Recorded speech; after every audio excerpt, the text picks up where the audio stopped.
Dear students of class 5, welcome once again to your EBST class. In the previous class, we have already discussed about chapter 8, that is digestion and preservation of food. We also already discussed the process of digestion. Today we will continue the role of some small intestine, large intestine, absorption and good eating habits for proper digestion of food.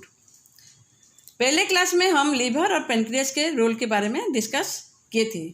आज small intestine और large intestine के role के बारे में discuss करेंगे.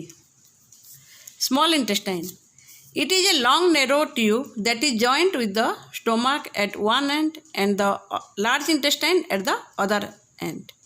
The juices from the liver and the pancreas enter the small intestine and help in completing the process of digestion. The small intestine also secretes a juice called the intestinal juice.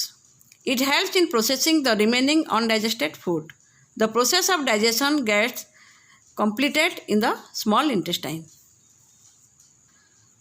Small intestine एक लंबा सा tube होता है जिसका लंबाई 22 feet तक होता है. इसका एक एंड स्टोमक से जॉइंट होता है और दूसरा एंड लार्ज इंटेस्टाइन से. स्मॉल इंटेस्टाइन से कनेक्टेड होते हैं लीवर और पेनक्रियास. लीवर से बाइल जूस रिलीज होता है जो कि गॉल ब्लैडर में स्टोर रहता है. लीवर से बाइल जूस और पेनक्रियास से पेनक्रियाटिक जूस स्मॉल इंटेस्टाइन में एंटर करते हैं और डाइजेशन के प्रोसेस को कंप्लीट करने में हेल्प करते हैं. स्मॉल इंटेस्टाइन से भी एक जूस निकलता है जो कि इंटेस्टाइनल जूस है. ये जूस अनडाइजेस्टेड फूड, मतलब जो फूड डाइजेस्ट नहीं हो पाता है, उसी का प्रोसेसिंग होने में हेल्प करता है. स्मॉल इंटेस्टाइन में फूड का डाइजेशन प्रोसेस कंप्लीट हो जाता है. Then large intestine, it is a broader tube through which the undigested food passes and all the water is absorbed. The rest of the undigested food is sent out through an opening called the anus. ये एक large intestine एक चौड़ा सा tube होता है.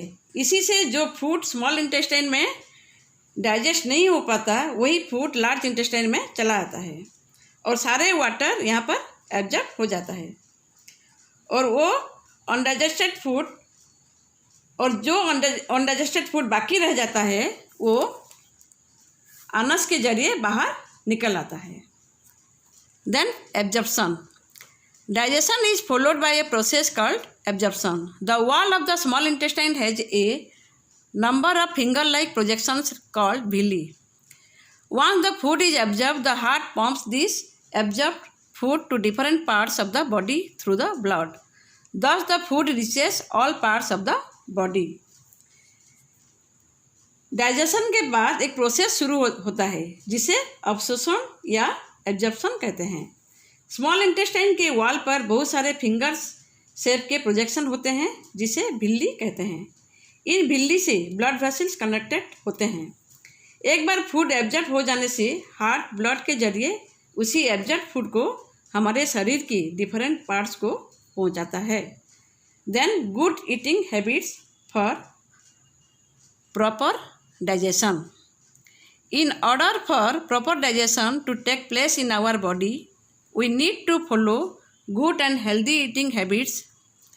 Some of the habits to inculcate are, proper digestion के लिए हम सबको कुछ good and healthy eating habits को फॉलो करना चाहिए.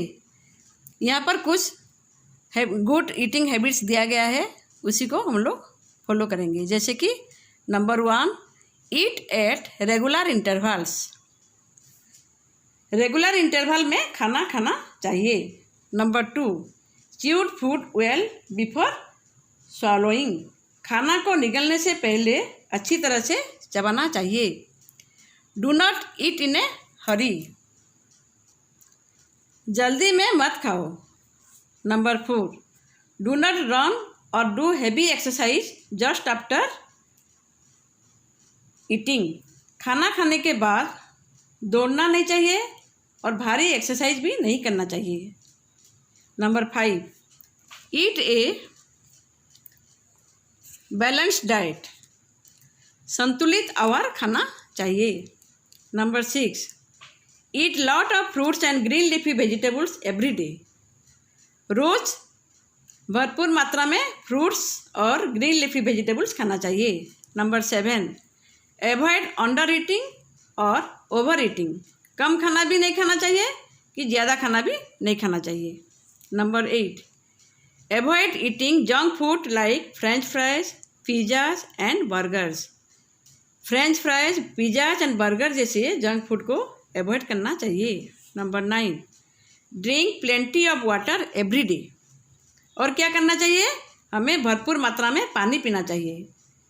इससे क्या होता है, पाचन ठीक रहता है। Number 10, take a walk after eating. खाना खाने के बाद थोड़ा पैदल चलना चाहिए।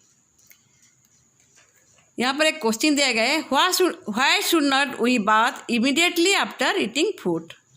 खाना खाने के बाद क्यों नहाना नहीं चाहिए।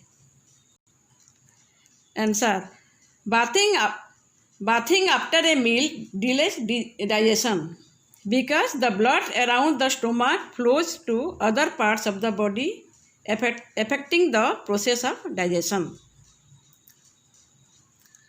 So students, in the next class we will discuss about preservation of food. Thank you.